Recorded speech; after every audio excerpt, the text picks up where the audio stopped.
Are you one of the many Australians who lose $13,000 per year due to bad financial habits? Chances are that you are, and you don't even realize it. But that means that there is nothing you can do, right? Wrong. Welcome to Forever Finance, where we want to live our lives our own way. Let's check out how to break those bad financial habits and take our money back. First, let's understand what bad financial habits are. These are patterns of behavior that consistently lead to poor financial outcomes. They can range from overspending and living beyond your means to neglecting savings and investments. Identifying these habits is the first step toward changing them. It allows you to take control and make conscious changes. But why do we fall into these traps? Research shows that our financial behaviors are influenced by factors like upbringing, cultural norms, and even our personality traits. For instance, if you grew up in an environment where money was scarce, you might have a scarcity mindset, leading to hoarding or overspending when you do have money. Now that we've identified and understood these habits, let's discuss how to break them. Here are some practical steps you can take.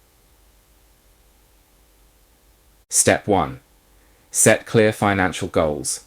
Start by setting clear, achievable financial goals. Whether it's saving for a holiday, paying off debt, or building an emergency fund, having specific targets gives you something to work towards. Make sure your goals are smart, specific, measurable, achievable, relevant, and time-bound. Step 2. Create a budget and stick to it. Creating a budget is one of the most effective ways to control your spending. List your income and expenses, categorize them, and allocate funds accordingly. Track your spending to ensure you stay within your limits. Remember, a budget isn't about restriction. It's about making informed choices with your money.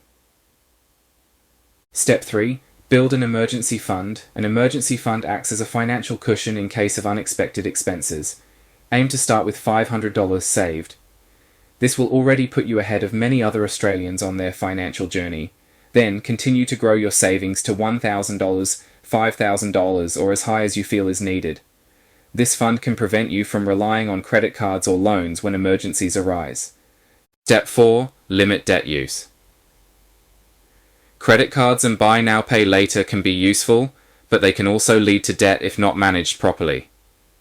Limit your debt use to essential purchases and always pay the full balance each month. If you're struggling with debt, consider working with a credit counselor to create a repayment plan. Step 5. Automate savings and investments. Automating your savings and investments ensures that you consistently set aside money for the future. Set up automatic transfers to your savings account or investment accounts right after you receive your payday. This way, you pay yourself first before spending on discretionary items. Step 6. Educate yourself.